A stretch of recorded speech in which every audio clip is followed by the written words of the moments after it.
할렐루야. 금요 성경 공부 시간이 되었습니다. 오늘도 함께 동참하시는 우리 모든 성도 여러분을 주님의 이름으로 사랑하고 또 축복합니다. 지난 시간에 이어서 우리 계속되는 금요 성경 공부, 이제 오늘은 130페이지 O과 A로 넘어왔습니다. 130페이지 O과 A를 펼쳐주시고 금요 성경 공부 이제 그러면 바로 시작하도록 하겠습니다. O과 A는 타이틀이 하나님 나라의 증거들 1번 이렇게 되어 있죠. 마태복음 8장 1절부터 13절까지가 본문 말씀이 되겠습니다. 하나님 나라의 증거들에 관한 이제 내용들을 우리 지난번 주님 가르쳐 주신 기도 이전에 우리 이야기들과 계속해서 이어서 이제 보도록 그렇게 하겠습니다. 먼저 첫 번째 페이지에서 세 분의 그림이 나오죠. 맨 위에 보니까 여자분이 이렇게 고백을 합니다. 예수님이 나의 손을 만지자 내 병이 나았습니다. 그리고 밑에는 예수님이 나에게 곧 제사장에 가서 병이 나은 것을 보여주라고 말씀하셨습니다. 그리고 마지막 분은 예수님이 나의 주인님께 말씀하던 그 시로 내 병이 나았습니다. 이렇게 모든 질병이 떠나가고 회복된 치유가 된 이제 그러한 고백들이죠. 이제 마태복음 이제 8장에 나오는 그러한 사건들을 중심으로 이렇게 세 명의 예를 저희가 보았습니다. 자, 그럼 1번 문제 한번 전반적으로 우리 지난 시간에 어떠한 내용들이 이어져 왔는지에 대해서 한번 정리를 하고 이제 넘어가는 이제 그러한 부분입니다. 1번, 우리는 마태복음에서의 예수님의 전성기에 이제 세 번째 부분에 도달했습니다.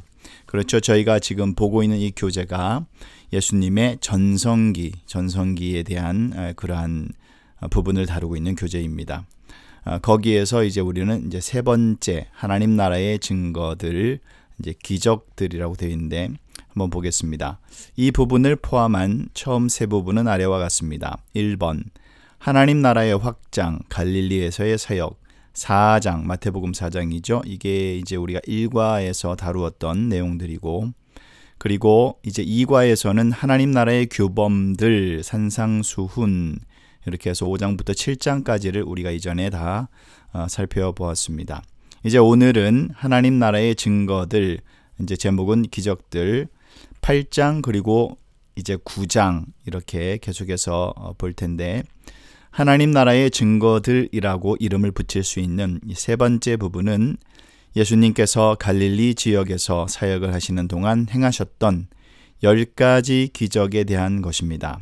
이 기적들 중에서 몇 가지는 위의 그림에 나와 있습니다. 네, 아까 우리가 살펴보았던 우리 세 사람의 고백을, 간증을 들었죠. 그 10가지의 기적 중의 일부분입니다. 자, A번, 하나님 나라의 증거 부분에 적합한 주제는 무엇입니까? 이것은 10가지의 이제 기적들, 예수님의 이적과 기사죠. 10가지니까 기적들 또는 뭐 이적들 이렇게 표현할 수 있겠습니다. B번, 마태복음 어디에 이런 기적들이 기록되어 있습니까? 마태복음 8장과 9장. 네, 마태복음 8장과 9장입니다. 자, 그러면 2번 문제로 넘어가서 예수님께서 이런 기적들을 통해 도왔던 여러 부류의 사람 또는 어떠한 것들의 명단이 부록 3에 정리되어 있습니다. 부록은 제가 따로 이렇게 카피해 드리지 않았습니다. 이 부분은 그냥 넘어가셔도 되고, 또는 제가 이렇게 설명을 해드리면 되니까 그렇게 중요한 부분은 아니고요. 거기에서 명단을 보면은 마태복음 8장 9장에서 마태는 몇 가지의 기록을 기록하였습니까? 앞서 저희가 언급했죠. 10가지의 이적들이 나옵니다. 자, 이제 한 페이지 넘겨볼까요? 131페이지 3번 문제입니다.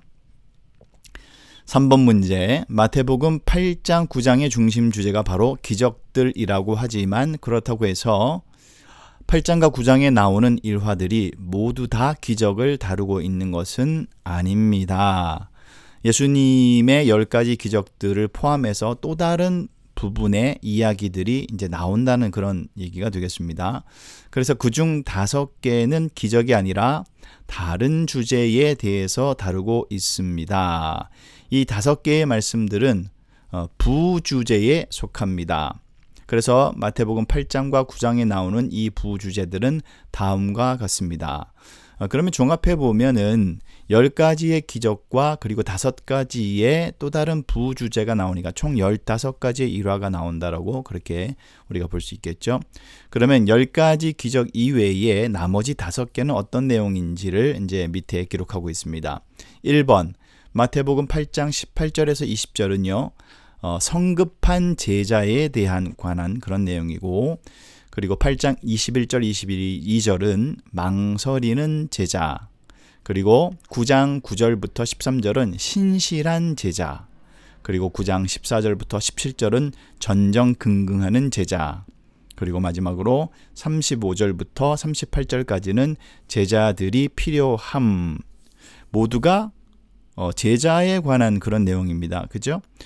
그래서 5가지는 무엇에 대해 말하고 있는지 생각해 보십시오. 뭐 말할 것도 없죠. 이것은 바로 제자에 관한 것이고, 그래서 부주제로 나타난 이 5가지의 내용들은 여기 기적들, 산상수훈, 제자도가 적합한 주제가 되겠습니다. 그래서 4번 문제는 이제 종합해서 본다면 마태복음 8장과 9장에 나오는 2가지의 주제 그리고 내용들, 10가지의 기적들과 그리고 5가지의 제자도에 관한 이제 그러한 내용이죠. 중심 주제는 바로 예수님의 기적들, 행하신 이적들이 되겠고, 그것이 중심 주제고요. 그리고 따로 5개가 부주제로 나오는데 그것은 제자도에 관한 내용이다라고 우리가 마태복음 8장, 9장은 그렇게 정리가 되겠습니다. 자, 5번 문제는 연습인데 이거는 그냥 스킵하도록 하겠습니다. 스킵하고 한 페이지 바로 넘기셔서 132페이지 6번 문제로 넘어가겠습니다. 6번입니다. 이것도 연습인데 뭐 밑줄 치고 이런 거는 하지 않고요. 그냥 10가지의 이적들에 관한 전반적인 내용인데 그것만 한번 살펴보도록 하겠습니다. 자, 1번은 나병 환자에 관한 얘기가 가장 먼저 나옵니다. 그것이 이제 8장 2절에 기록되어 있고요. 그리고 두 번째 이적은 백부장과 하인에 관한 얘기가 8장 5절부터 6절까지. 그리고 베드로의 장모를 고치신 일이 8장 14절. 그리고 4번에는 이제 큰 풍랑이죠. 8장 24절. 귀신 들린 자 2사람, 그것은 8장 28절. 그리고 중풍병자에 관한 것은 이제 9장으로 넘어가서 2절에 나옵니다. 그리고 한 관리의 딸에 관한 이적의 내용은 9장 18절이고요. 혈루증 앓는 여자는 9장 20절이 되겠습니다. 그리고 두 맹인에 관한 얘기는 9장 27절에 나타나고, 마지막 10번째는 말 못하는 사람 9장 33절에 이렇게 기록되어 있습니다. 자, 이렇게 10가지의 주제 중에서 이제 저희는 오늘 이제 O과 A에서는 2가지만 다루도록 하겠습니다. 첫 번째 나병 환자에 관한 이적과 그리고 백부장과 하인에 관한 이적. 이제 요 2가지만 이제 오늘 O과 A에서는 다룰 텐데 7번 문제로 먼저 넘어가겠습니다. 하나님 나라의 증거들을 분석하면서 마태복음 8장 9장의 중심 주제는 예수님의 기적들이며 부주제는 제자도죠. 제자도라는 것을 알았습니다. 또한 중심 주제는 몇 개요? 10개의 기적들로 나누어지고 부주제는 5개죠. 5개의 내용으로 나누어짐도 알았습니다. 부주제인 제자도에 대해서는 앞으로 하나님 나라의 대사들이라는 부분을 우리가 따로 공부할 텐데 그때에 조금 더 자세히 살펴보도록 하겠습니다. 이렇게 나타나 있고요. 자, 그러면 이제 본격적으로 10가지의 이적 중에서 첫 번째가 나병 환자에 관한 얘기입니다. 8번 문제, 마태복음 8장 1절부터 4절까지를 읽으십시오. 마태복음 8장을 펴시고요. 한번 같이 읽어보도록 하겠습니다. 마태복음 8장입니다. 예수께서 산에서 내려오시니 수많은 무리가 따르니라. 한 나병 환자가 나와 절하며 이르되 주여 원하시면 저를 깨끗하게 하실 수 있나이다 하거늘 예수께서 손을 내밀어 그에게 대시며 이르시되 내가 원하노니 깨끗함을 받으라 하시니 즉시 그의 나병이 깨끗하여진지라. 예수께서 이르시되 삼가 아무에게도 이르지 말고 다만 가서 제사장에게 내 몸을 보이고 모세가 명한 예물을 드려 그들에게 입증하라 하시니라. 자, 요것이 첫 번째 나병 환자에 관한 본문의 말씀입니다. 자, 이제 관찰로 들어가서 이제 우리가 성경 공부를 할 때 보통 사용하는 방법들로 이제 저희가 그렇게 앞서서 배웠습니다. 관찰, 그 다음에 좀 더 심도 있게 분석하는 이제 그러한 부분을 저희가 또 보고, 그리고 마지막에 이제 적용까지 이어지는 이제 그러한 두 번째가 설명이죠. 해석이죠. 한 페이지 넘기면 나옵니다만, 이렇게 관찰과 해석 그리고 마지막 적용의 단계를 거쳐서 저희가 말씀을 보도록 그렇게 하겠습니다. 자, 이 방법을 사용해서 한번 9번 문제 관찰입니다. 자, A번 예수님은 누구를 만나셨습니까? 예수님은 1절부터 4절까지 만난 사람이 나병 환자죠. 나병 환자. 그리고 두 번째, 이 만남을 본 사람은 누구입니까? 거기에 보니까 많은 사람들, 1절에 많은 사람들이 무리들이라고 되어 있죠. C, 예수님은 어디에서 오는 길이었습니까? 뭐 산에서, 있는 그대로 이제 적는 거죠. 예수님은 그 전에 무슨 설교를 하셨습니까? 산상수훈. 그리고 어디를 향해 가시는 길이었습니까? 5절에 보니까 가버나움으로 그렇게 되어 있죠. 5절 보겠습니다. 예수께서 가버나움에 들어가시니, 이제 그렇게 되어 있습니다. 저희가 4절까지 읽었는데 5절까지 보도록 그렇게 되어 있네요. 네, 5절까지 보니까 예수께서 가버나움에 들어가시니, 그래서 향하는 길은 이제 가버나움으로 가시는 그 길 선상에서 이 나병 환자를 만나게 되었다라는 것을 우리가 관찰할 수 있고요. 그 다음에 해석이 되겠습니다. 해석, 설명, 조금 더 이제 깊이 이 말씀에 대해서 이제 관찰의 단계를 지나서 좀 더 심도 있게 살펴보는 이제 해석. 자, 10번 문제 한 페이지 넘겨서 133페이지입니다. 자, 이 나병에 관한 얘기인데 10번 문제. 나병은 유럽이나 미국 등 서방 세계에서는 잘 알려 있지 않지만 예수님의 사역 당시에는 잘 알려진 병이었습니다. 레위기 13장에서는 이 질병의 여러 형태에 대해 자세히 설명되어 있습니다. 이 나병에 대해서는 구약 성경에서부터 계속해서 등장하는 이제 그러한 질병 중에 하나입니다. 자, 그러면 구약 성경 레위기 13장 2절부터 4절까지를 한번 읽어보도록 하겠습니다. 이 구절에 의하면 나병은 우리 몸의 어느 부분과 관련이 있습니까? 레위기를 한번 펴시고 같이 읽어보도록 하겠습니다. 레위기 13장 2절부터 4절까지의 말씀입니다. 만일 사람이 그의 피부에 무엇이 돋거나 뾰루지가 나거나 색점이 생겨서 그의 피부에 나병 같은 것이 생기거든 그를 곧 제사장 아론에게나 그의 아들 중 한 제사장에게로 데리고 갈 것이요. 제사장은 그 피부에, 계속해서 피부에 관한 것을 말하고 있죠. 피부의 병을 진찰할지니 환부의 털이 휘어졌고 환부가 피부보다 우묵하여졌으면 이는 나병의 환부라. 제사장이 그를 진찰하여 그를 부정하다 할 것이요. 피부에 색점이 희나 우묵하지 아니하고 그 털이 희지 아니하면 제사장은 그 환자를 이래 동안 가두어 둘 것이며, 이 격리하라는 얘기가 되겠습니다. 그래서 이 나병은 피부에 관련되어 있다라는 것을 우리가 레위기를 통해서 잘 알 수 있고요. 11번 문제 넘어가겠습니다. 레위기는 특별히 구약시대의 제사장들을 위해 기록되어 있었습니다. 제사장들은 하나님의 백성들의 건강을 검사하는 건강검사관의 일까지도 감당했던 것이 이제 제사장들의 그런 일들이었습니다. 지금 시대에서 나병은 전염성이 없을지 모르지만 레위기에 설명되어 있는 나병들은 다른 사람들에게 쉽게 전염될 수 있는 것들이었습니다. 물론 이게 시대가 변하면서 또는 그 전에 정확한 진단은 나오지 않지만 어쨌든 그런 피부와 관련된 것들은 구약 시대에는 전염이 되는 이제 그러한 병이었죠. 레위기 13장 45절 46절을 한번 보도록 하겠습니다. 네, 45절을 보시면 나병 환자는 옷을 찢고 머리를 풀며 윗 입술을 가리고 외치기를 부정하다 부정하다 할 것이요. 나병 환자는 그렇게 드러내야 하는 것입니다. 그리고 사람이 있는 그런 다가오는 이제 그러한 상황에 직면하면 본인이 나병 환자에 걸려 있음을 알려야 되죠. 그래서 부정하다 부정하다라고 외쳐야 됩니다. 46절입니다. 병 있는 날 동안은 늘 부정할 것이라 그가 부정한즉 혼자 살되 진영 밖에서 살지니라. 완전히 격리를 시켜서 이 공동체와 떨어진 그러한 지정된 곳에서 지내야만 하는 그러한 상황임을 알 수가 있겠습니다.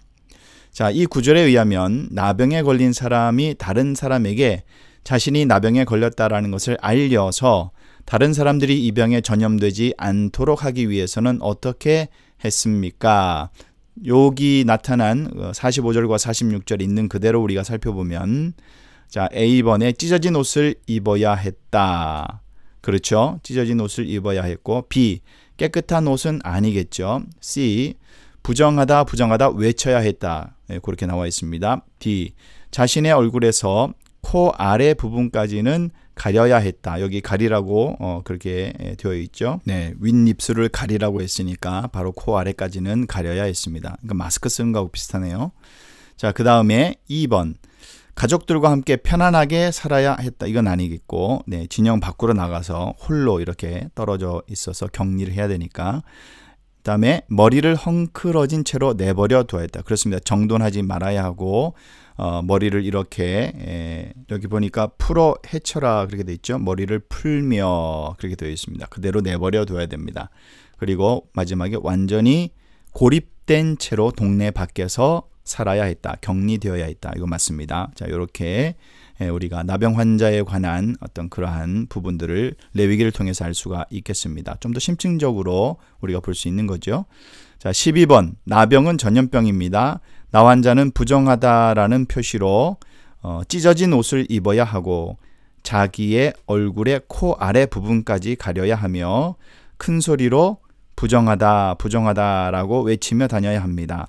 또한 사람들과 격리되었고 자기 동네 밖에서 멀리 떨어진 외딴 곳에서 살아야만 합니다.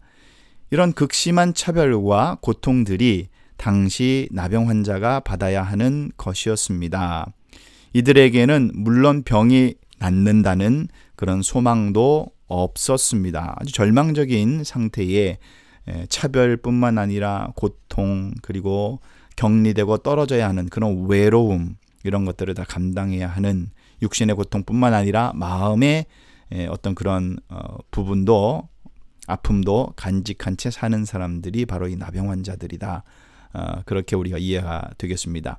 자, 그러면 한 페이지 넘겨서 134페이지 13번 문제 조금 더 한번 깊이 있게 살펴보겠습니다. 나 환자를 이렇게 취급하는 것이 너무 잔인하다고 생각될 것입니다. 그러나 항생제나 다른 종류의 효과적인 약이 없었던 시대에는 남에게 전염될 수 있는 그럴 가능성이 꽤 많으니까 이런 질병을 아주 엄격하게 관리할 수밖에 없었던 것입니다. 요즘 저희가 이렇게 코로나 시대를 지나면서 이러한 부분들에 대해서 더 민감할 수밖에 없다라는 것을 우리가 피부로 이렇게 실감하고 있는 때입니다. 그러니 그 당시는 더 했겠죠. 예수님 당시에는 바리새인들이 나병에 관해 다른 규정들을 추가로 더 많이 만들었습니다. 참고로 바리새인들은 우리가 한번 언급했었죠. 규정들을 계속해서 추가하고 더하고 그래서 일반 이 백성들에게 종교적인 올무를 씌워버리는 이제 그러한 사람들이 변질된 거죠. 원래 바리새인은 그러한 취지로 그 세파를 형성한 것이 아니었습니다. 좀 더 경건하게, 좀 더 하나님을 잘 섬기고 알고 좀 경건한 신앙생활을 하기 위해서 출발되었는데 변질이 되었죠. 그들도 변질이 되어서 이제 더 많은 규정들을 계속해서 만들어서 백성들을 힘들게 만들던 이제 그런 사람들이 되어버렸습니다. 자, 그래서 예를 들면 어떤 이들은 나 환자를 향해 돌을 던져서 그들이 가까이 오는 것을 막았습니다. 뭐 예전에 영화 같은 것을 보면 아마 그냥 쉽게 이런 장면들을 볼 수 있었을 것입니다. 나병 환자들이 오면은 돌을 던져서 가까이 오지 못하도록, 또 어떤 이들은 나 환자들이 아주 먼 거리에 있었음에도 불구하고 그들을 보는 순간 도망가거나 숨거나 했습니다. 그런 점을 감안한다면 나 환자가 나타났을 때 예수님을 따르던 무리들이 보인 반응은 어떠했겠습니까? 답이 여러 개입니다. 자, 어떻겠습니까? A번, 나 환자가 자신들 가까이 오는 것을 보고 소름이 당연히 끼쳤겠죠. 그리고 B, 나병을 앓고 있다는 사실을 알고 친절이 아니죠. 절대로 적대적으로 바라보고 저 사람들이 왜 여기 와 있지? 라고 아마 그렇게 생각했을 것입니다. C, 나 환자가 사람들과 지켜야 할 거리를 지키지 않아서 화가 났을 것이다. 뭐 당연한 얘기겠죠. 그 다음에 D번, 나 환자의 모습이 너무나 끔찍해서 혐오했을 것이다. 이것도 마찬가지입니다. 이 전에 나 환자를 본 적이 없었기 때문에 호기심으로 아니죠. 절대로 그렇지 않습니다. 이미 이 나 환자에 관한 인식이 부정적인 모습으로 펼쳐져 있었기 때문에 이런 사람들을 차별하고 그리고 가까이 오지 못하도록, 오히려 가까이 오면 당연히 그 사람들을 혐오하고 사람 취급하지 않았던 거죠. 부정한 사람들은 그냥 거의 뭐 개나 돼지처럼 이런 부정한 동물로 이제 그렇게 취급했었을 것입니다. 자, 14번 문제. 나병은 끔찍한 질병입니다. 나 환자는 자신의 손가락이나 발가락, 심지어는 코마저도 떨어져 나갈 수 있습니다. 그런데 이제 느끼지 못하는 거죠. 이들의 손이나 발은 심하게 썩어 뭉개질 수 있습니다. 사람들이 유대의 정결법에 따라 부정한 사람으로 분류되지 않기 위해 나 환자를 만지는 것이 금지되어 있었습니다. 아까 저희가 5장은 안 봤죠. 네, 레위기 5장을 한번 보도록 하겠습니다. 5장 3절에 보면은 이 부정한 것들은 만질 수 없는 이제 그러한 규정이 나오죠. 네, 5장 3절에 이렇게 기록되었습니다. 만일 부지 중에 어떤 사람의 부정에 닿았는데, 자기도 모르게 이제 닿은 거죠.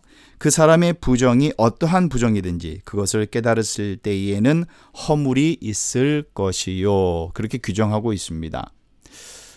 계속해서 문제 보겠습니다. 곧 배우겠지만 예수님께서는 사실 백부장의 종을 멀리서 말씀으로만 고치신 것처럼 나 환자도 그렇게 하실 수 있었습니다. 네, 그렇겠죠. 그렇지만 이 더럽고 흉한 질병을 앓고 있는 병자를 고치기 위해 예수님께서는 어떤 방법을 사용하셨습니까? 예수님께서 이런 방법으로 이 사람을 치료하셨다는 사실은 예수님께서 이 사람에게 특별한 긍휼을 베푸셨다는 말입니다. 마태복음 8장 3절을 다시 한번 보도록 하겠습니다. 만질 수 없고, 왜냐하면 만지는 순간 부정해지는 것이기 때문에 이렇게 할 필요가 없습니다. 예수님은 능히 말씀으로도 고칠 수 있는 분인데, 아까 우리가 처음에 3절을, 오늘 본문 8장 3절을 보니까 예수님께서 손을 내미셔서 가까이 다가가셨기 때문에 손을 내미시죠. 그에게 대시며 그를 만지셨습니다. 레위기의 규정을 예수님께서 깨트리시면서까지 그 사람을 만지셨다라는 것은 특별한 긍휼의 마음으로 그렇게 하신 것을 우리가 알 수가 있습니다. 자, 예수님께서는 이 사람에게 특별한 긍휼을 베푸셨는데, A번, 예수님은 손을 내밀어 그 사람을 만지셨고 즉시 그 병이 나았습니다. 그렇게 되어 있습니다. 자, 15번 문제. 예수님께서는 그 당시 다른 사람이나 종교 지도자들과는 매우 다르게 사람들을 대하셨습니다. 이 사건만 보더라도 그렇죠. 예수님께서는 나 환자를 어떻게 대하셨습니까? 공포감으로 아니고, 혐오감으로 아니고, 감히 자신에게 다가온 사람에게 화를 내심으로 아니지요. D, 긍휼과 친절로 그렇게 예수님은 차별하지 아니하고, 그리고 혐오하지 아니하고, 무시하지 아니하고, 모든 사람들을 긍휼함으로, 육신의 병이 있거나 또는 지은 죄가 있거나 똑같이 예수님은 그렇게 우리 모든 죄인들을 대하셨습니다. 자, 그것이 15번의 내용이고, 이제 한 페이지 넘겨서요 16번으로 넘어가겠습니다. 페이지는 135페이지입니다. 예수님께서 이 사람을 긍휼로 대하실 때 보여주신 두 가지 모습 무엇입니까? A번, 예수님께서 이 사람을 만지셨고, 두 번째, 예수님께서 이 사람을 치유하셨다. 예수님의 긍휼은 만지시고 치유하심으로 나타나는 그러한 모습을 우리가 볼 수가 있습니다. 자, 그리고 17번, 이 나환자는 자신이 사람들에게 접근하면 사람들이 공포감이나 혐오감을 가지고 화를 내면서 자신을 대하는 것에 익숙해 있었을 것입니다. 그랬을 것입니다. 그렇지만 나병에 관한 율법을 어기면서까지 군중을 개의치 않고 돌 맞을 수도 있어요. 잘못하면 죽을 수도 있죠. 그런 상황임에도 불구하고 예수님께 나왔습니다. 그런 예수님이 무엇을 할 수 있다고 믿었을까요? 자신을 고치시고 치유할 수 있다라고 그는 믿었기 때문에 그 믿음을 가지고 사람들의 시선을 의식하지 아니하고 나왔다라는 것입니다. 자, 18번. 이 나환자는 예수님과 그의 능력을 믿었을 때 응답을 받았습니다. 예수님께서 그를 고쳐주셨습니다. 예수님은 이 사람이 유대의 법을 어겼다고 해서 그를 정죄하지 않았습니다. 그렇죠. 이 사람은 철저하게 지켜야 할 그러한 규례들을 어기면서까지 예수님께 나왔습니다. 그렇다고 예수님은 그를 정죄하지 않았습니다. 예수님은 그에게 어떻게 하셨죠? 제사장에게 가서 자신의 나은 모습을 보이도록 말씀하심으로, 왜 그렇게 했느냐 하면 그렇게 해야지만이 모세의 법을 지키는 것이기 때문에, 그래서 깨끗하게 나은 바 되었기 때문에 본인이 판단하지 말고 모든 사람들이 인정해주는 공동체의 그러한 규례를 따르도록 그렇게 권면을 하셨죠. 그것이 4절의 말씀입니다. 자, 19번. 당신이 보았듯이 예수님은 매우 친절하고 또 실제적인 분이십니다. 그렇다면 왜 예수님께서는 고침받은 그 사람을 제사장에게 보냈을까요? 아까 언급했습니다만 다시 나옵니다. A번. 그 사람이 정말 나은지 잘 모르셨기 때문에 아니죠. B. 그 사람이 정말 나았다는 것을 증명하고 공식적으로 정결하게 되었다는 선언을 받아서 병으로 인해 잃어버렸던 사회적 위치를 찾아주기 위해서. 네, 이것이 맞겠습니다.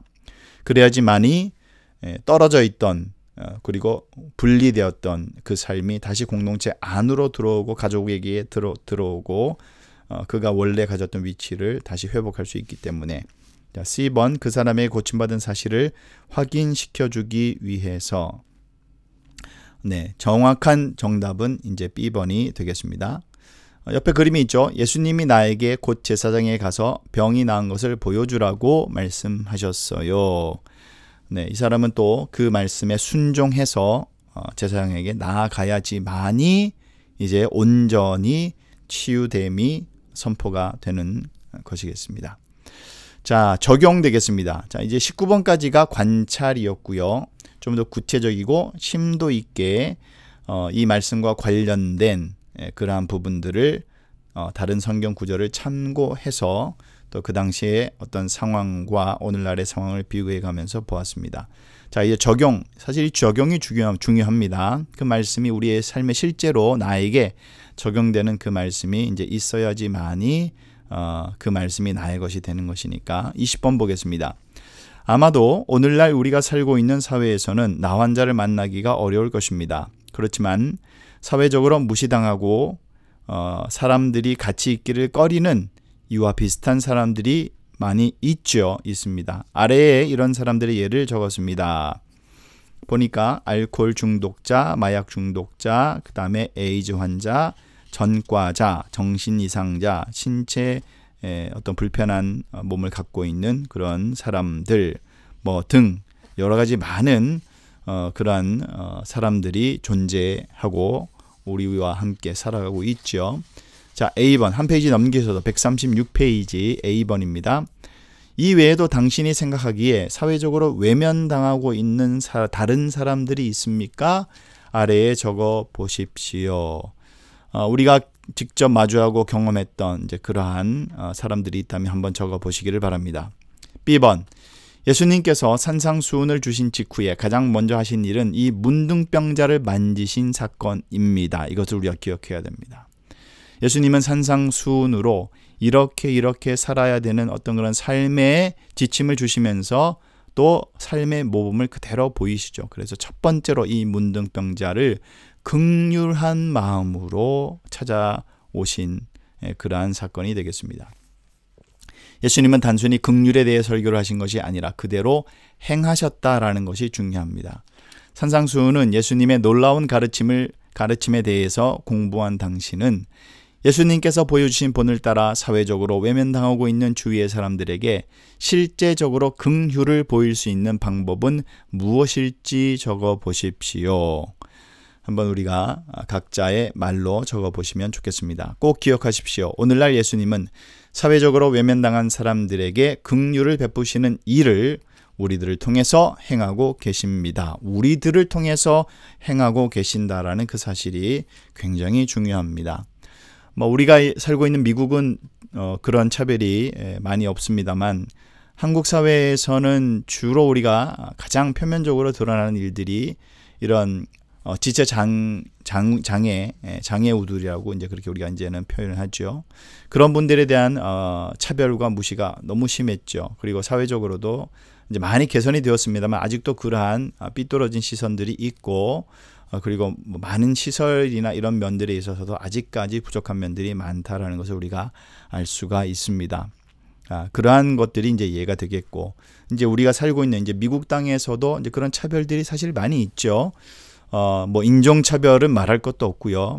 흑인뿐만 아니라 우리 에이시안들도 많이 차별을 당하는 이제 그런 현실을 우리가 살고 있습니다.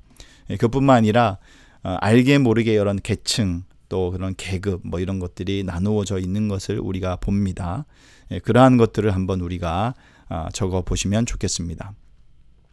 자, 이제 오늘 두 번째 백부장의 종에 관한 기적의 사건을 우리가 보면서 O과 A는 마무리하도록 그렇게 하겠습니다. 자, 두 번째 사건입니다. 21번 마태복음 8장 5절부터 13절의 이 일화를 읽으십시오. 한번 우리가 8장 5절부터 그 다음 나병 환자에 관한 그 다음 얘기죠. 한번 읽어보도록 하겠습니다.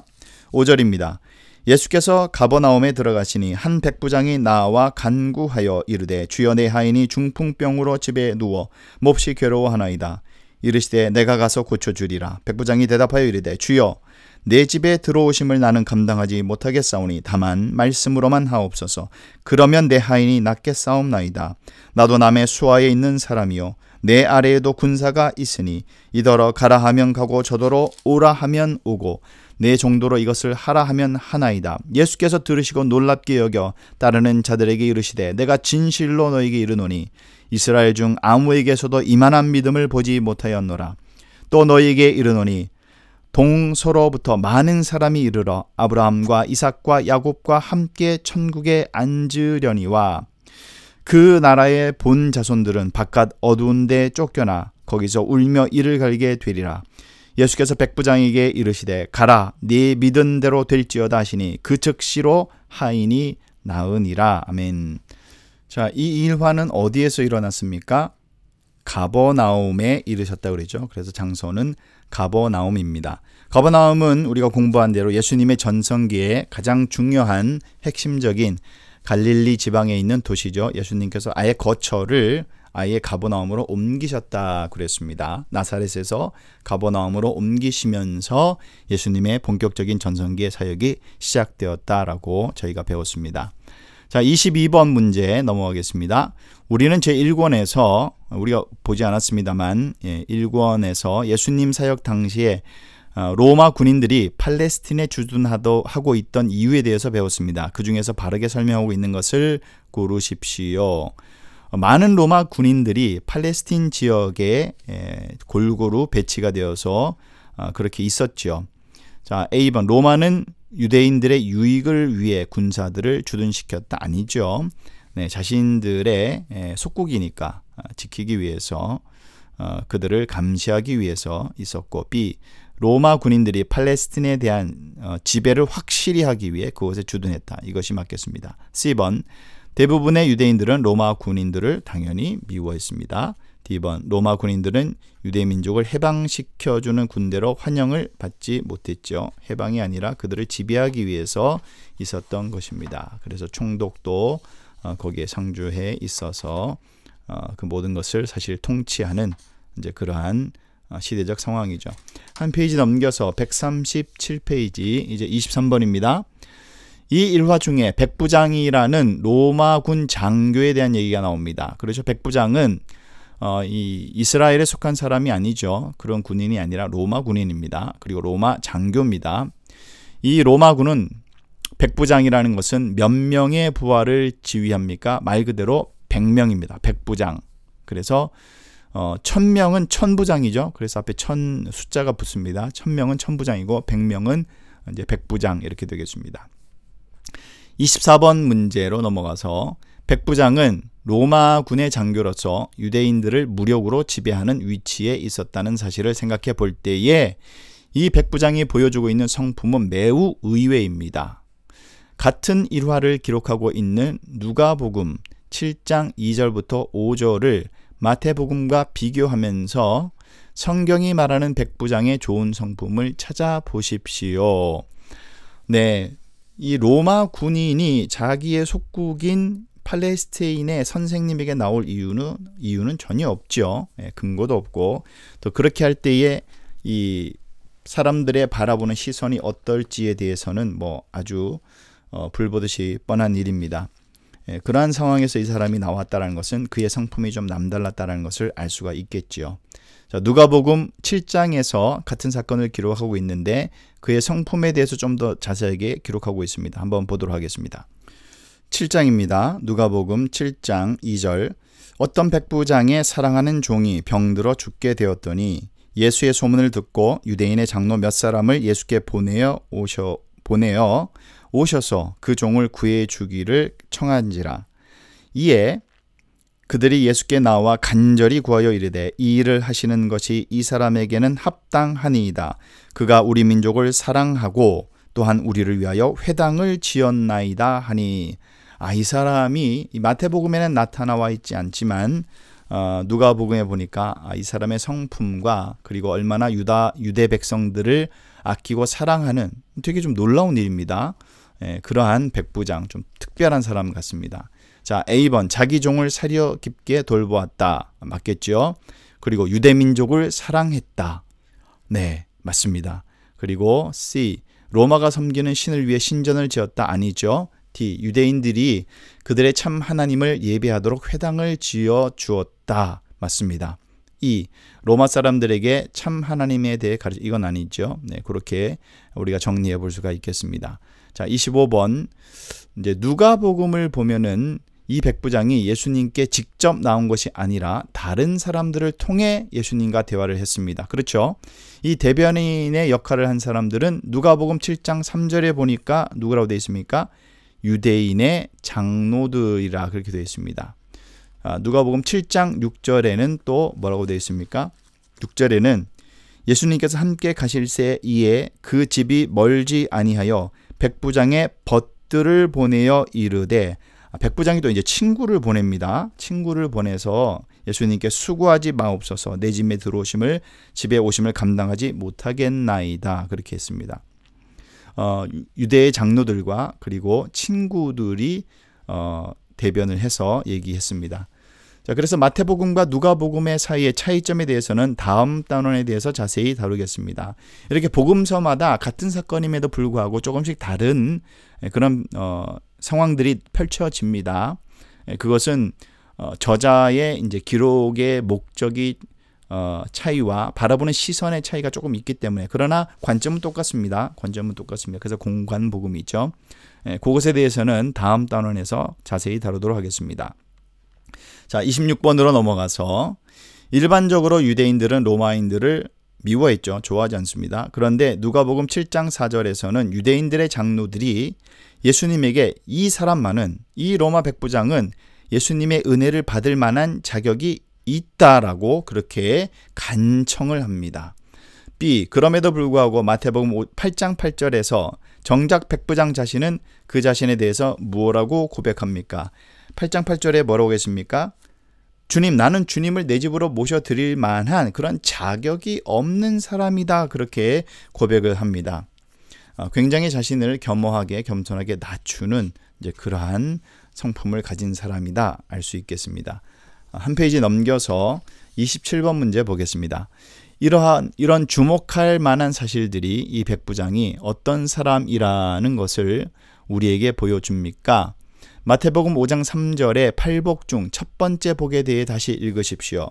마태복음 5장 3절 첫 번째 복은 무엇이었습니까? 심령이 가난한 자는 복이 있나니 천국이 그들의 것임이요 였습니다.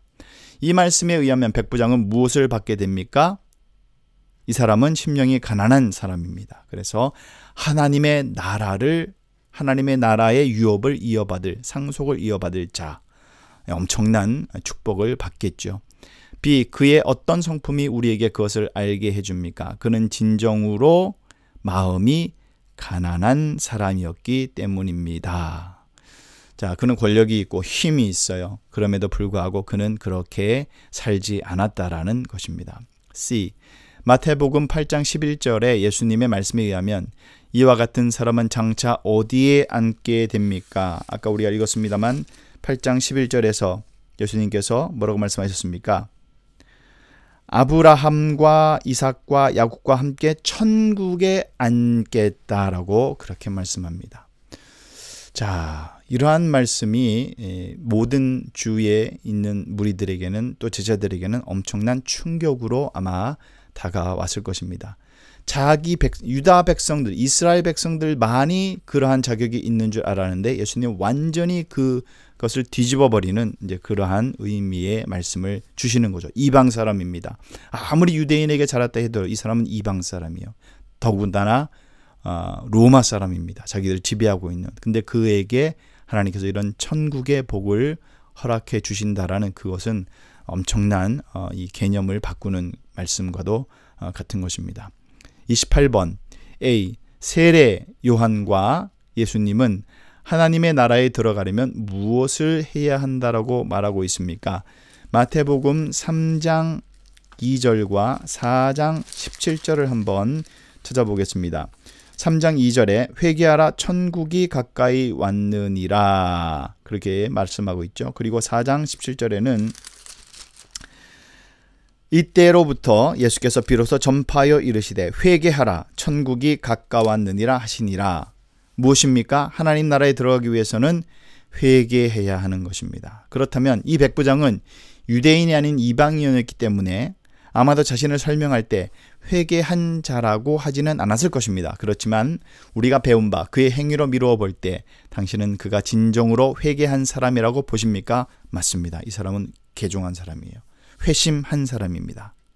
비록 로마 사람이지만 이 사람은 하나님의 존재를 알게 됐고 깨닫게 되어 하나님께서 은혜를 주신 거죠. 그리고 저들이 믿는 그 신 하나님에 대한 그러한 갈망이 있었고 그리고 그는 하나님을 섬기는 사람이라고 우리가 볼 수가 있겠습니다. 자, 29번 문제. 많은 유대인들은 자신들이 아브라함의 후손이기 때문에 스스로를 선택받은 하나님 나라의 백성이라고 생각했고 진정한 회개의 표시가 보이지 않았습니다. 그러나 이방인인 이 백부장은 그것을 보여주었습니다. 그는 또한 아주 큰 믿음을 소유하고 있었습니다. 마태복음 8장 8절을 읽으십시오. 이 백부장이 큰 믿음을 소유하고 있었음을 보여주는 두 가지 예를 아래에서 고르십시오. 8장 8절에 뭐라고 그랬습니까? 8장 8절에 보니까 백부장이 대답하여 이르되 주여 내 집에 들어오심을 나는 감당하지 못하겠사오니 다만 말씀으로만 하옵소서. 그러면 내 하인이 낫게 싸움나이다. 자, A번. 예수님은 거리에 상관없이 멀리서도 고칠 수 있다. 맞지요? B번. 예수님은 병자들을 직접 만나서 만지셔야지만이 고칠 수 있다. 이건 아니죠. C번. 예수님은 단지 말씀으로도 고칠 수 있다. 맞습니다. D. 예수님은 고침 받을 만한 자격이 있는 사람들만 차별해서 고치신다. 아니죠. 그래서 이 두 가지 큰 믿음이 그에게 있었습니다. 거리와 상관없이 치유하시고 말씀만으로도 치유하시는 능력의 하나님이심을 그는 알았던 것이죠. 놀라운 믿음입니다. 자, 그 다음 문제 한 페이지 더 넘기셔서 139페이지 30번 문제입니다. 다음 중에서 어떤 것이 백부장을 잘 묘사하고 있습니까? 8절에서 9절까지 우리가 읽었으니까 다시 읽지는 않겠습니다만 A. 그의 명령에 대해 부하들이 의문 없이 순종했다. 백부장이니까 당연히 그 부하들은 뭐 목숨을 걸고 순종을 하죠. 맞습니다. B. 그는 그의 상관의 말에 절대 순종해 본 적이 없다. 아니죠. 자기도 누구의 밑에 있는 사람이고 또 자기도 누구를 다스리는 사람이니까 이 사람은 절대 복종. 군인들은 뭐 복종이죠. 자, C번. 그는 상관의 명령에 복종한다는 것의 참 권위가 무엇인지 잘 알고 있었다. 맞습니다. D. 그는 그리스도의 말씀의 권위를 믿지 않았다. 아니고요. D. E. 그는 로마 군대 지휘권의 명령과 그리스도의 말씀의 권위 모두에 대해 순종해야 한다고 믿고 알고 있었다. 맞습니다. 그러한 신실한 사람. 31번. 이 로마의 군인이 그리스도의 권위에 대한 전적인 믿음을 가졌던 것에 반해 유대의 율법 선생들은 이런 권위를 갖지 못했습니다. 마태복음 7장 29절. 7장 29절에 보면은 이는 그 가르치시는 것이 권위 있는 자와 같고 그들의 서기관들과 같지 아니함이러라. 그렇게 되어 있죠. 이 백부장이 예수님에 관해 믿은 두 가지는 무엇이었습니까? 자, 이러한 권위를 가지고 있죠. 예수님께서는 멀리서도 그리고 말씀으로도 병을 고칠 수 있는 그러한 권위가 있고 능력이 있는 그러한 분.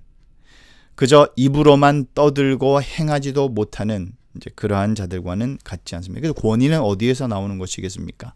말씀을 알고 말씀대로 행하는 그것에서 이제 권위가 나오고 또 한 가지는 긍휼과 자비와 은혜로 사람들을 대하는 사람, 거기에서 권위가 나오는 것이죠. 우리가 또 오해하면 안 됩니다.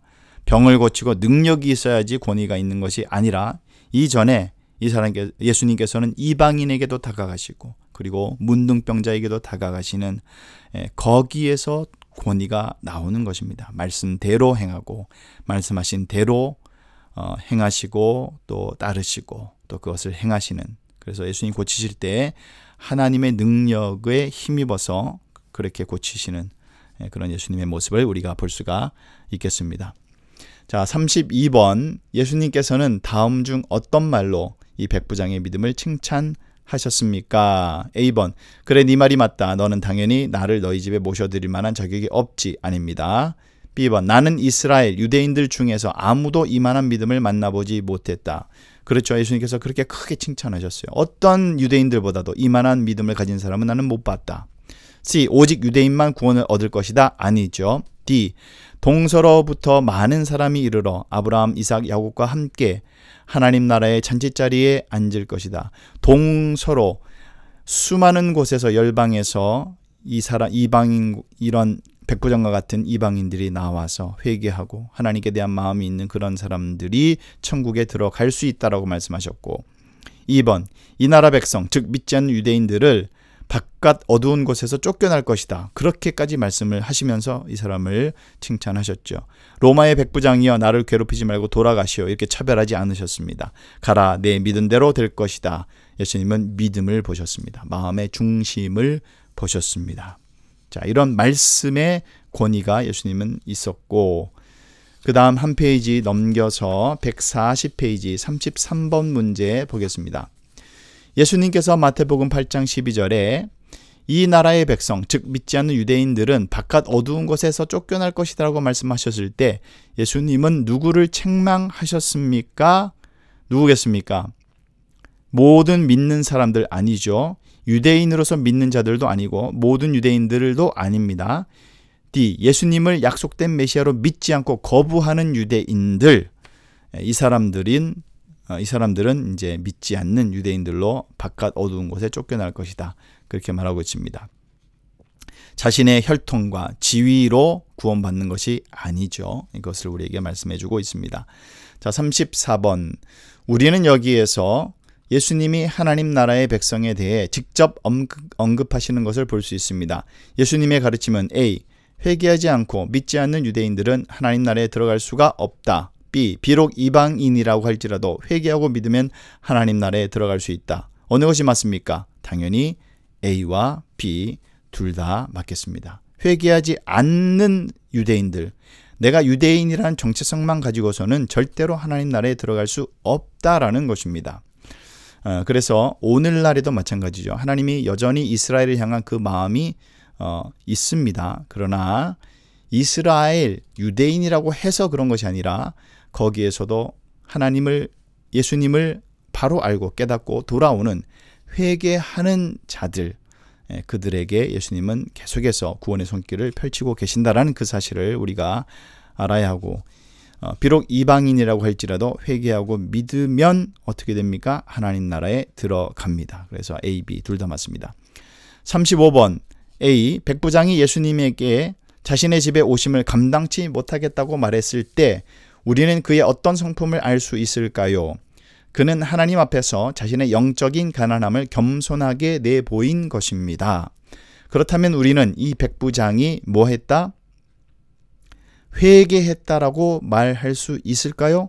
네, 말할 수 있습니다. 하나님 앞에서 자신의 영적인 가난함을 보였기 때문에 이 사람은 회개했고요. B번, 백부장이 예수님께서는 멀리서도 단지 말씀만 하시면 병을 고칠 수 있다라고 했을 때 그는 자신의 어떤 모습을 보여주고 있습니까? 그러한 믿음을 보여주고 있다라고 말합니다.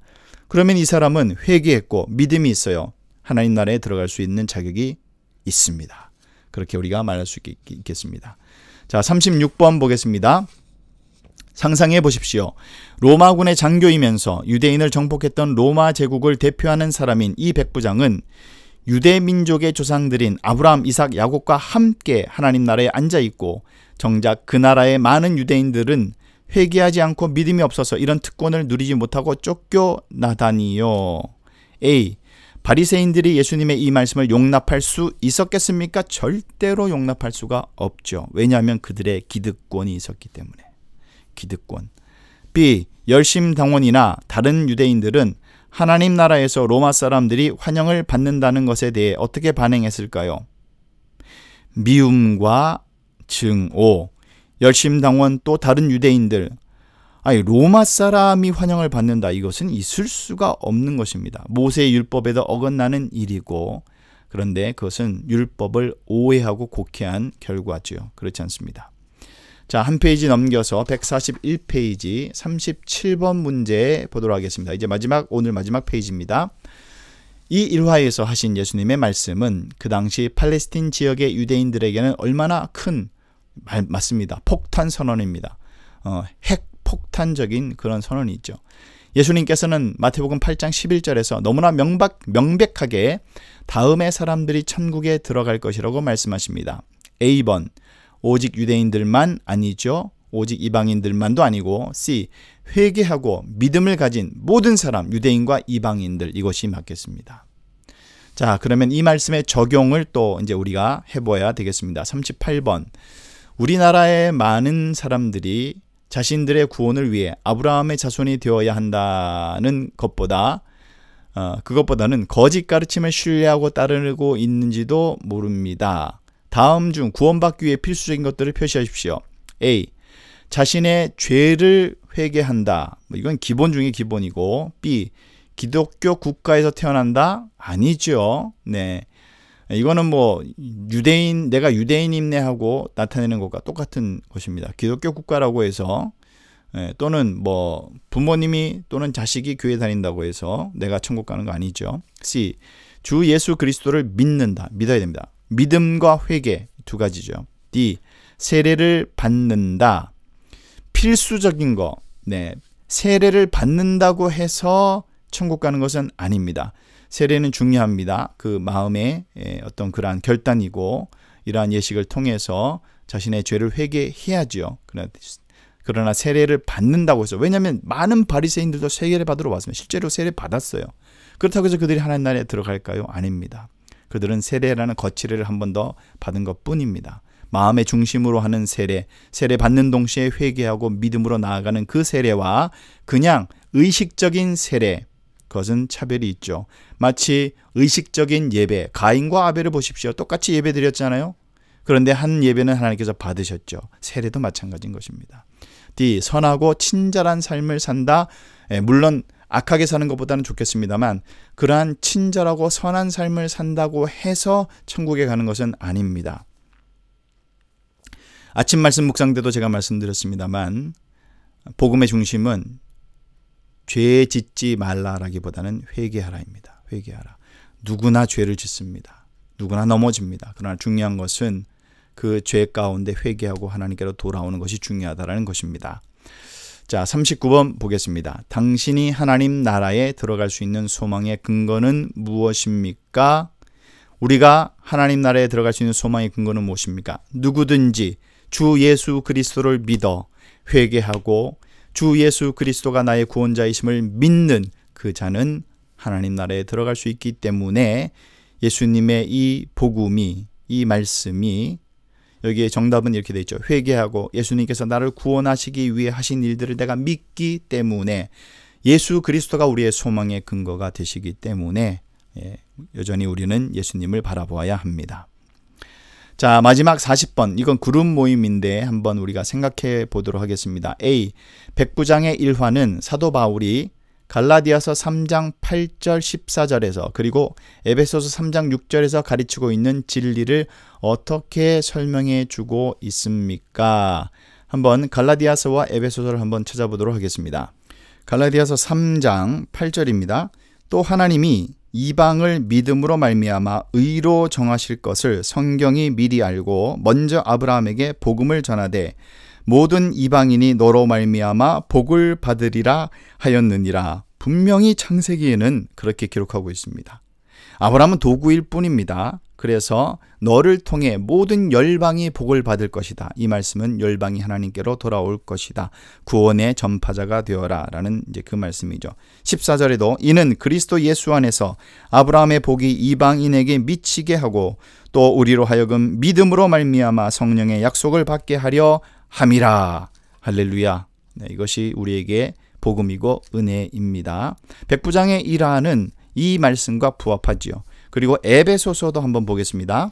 에베소서는 갈라디아서 다음에 있습니다. 에베소서 3장 6절 읽겠습니다.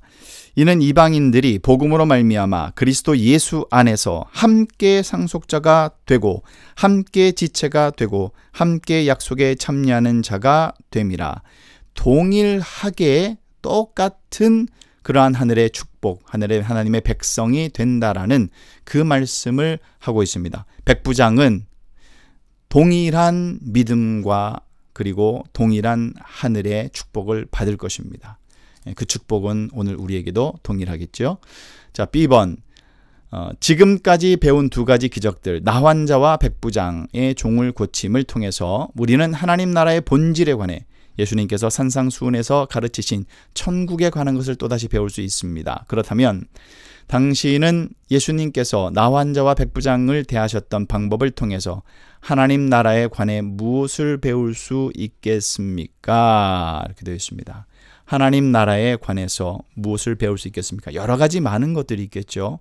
차별이 없습니다. 예수님께서 행하신 일들, 이방인이라 할지라도 예수님은 모든 열방의 백성들이 하나님께로 돌아오기만을 기다리시죠. 회개하고 믿음으로 나오는 그 마음의 중심을, 그래서 하나님은 삶을 보시고 마음의 중심을 보시지 혈통, 지연, 학연 뭐 이런 거 다 따지지 아니하신다라는 그 사실을 우리를 모두 동일하고 공평하게 대하신다는 사실. 하나님 나라는 그것의 모든 소망의 절정이고 완성입니다. 뭐 이런 여러 가지 관점에서 우리가 바라볼 수가 있겠습니다. 그래서 이 땅의 나라는 온전하지 못하고 이 땅의 목자들은 완전하지 못합니다. 목회자를 할지라도 마찬가지입니다. 그래서 우리는 우리의 참 목자 되시고 참 리더 되시고 참 왕 되신 예수 그리스도를 소망하고 그러한 완전한 나라인 하나님 나라를 꿈꾸며 불완전한 이 땅에서 우리는 그 완성의 소망을 향해 나아가는 백성들이 바로 이 땅의 그리스도인들이고 그 복음을 증거하는 사명이 우리에게 주어진 줄로 믿습니다. 자, 오늘 여기까지 하겠습니다. 그리고 다음 시간에 5가 B겠죠. 네, 142페이지 하나님 나라의 증거들 두 번째 8장 14절부터 34절의 이야기 계속해서 우리 10가지의 기적 중에서 이제 세 번째 그리고 네 번째 계속해서 그 사건들을 우리가 보겠습니다. 제가 기도하고 그러면 오늘 금요 성경 공부 시간을 마치도록 하겠습니다. 주오신 주님 감사합니다. 오늘도 우리가 정직한 심령으로 말씀 앞에 서며 하나님 나라에 관한 참 참된 진리와 의미를 깨달을 수 있게 하시니 감사드립니다. 나병 환자에게 먼저 다가와 손님이신 것처럼 주님 우리에게 지금도 다가오셔서 손님이시며 구원의 손길이 복음의 증거가 여기 있으니 주님께로 나오라고 지금도 우리를 초청하십니다.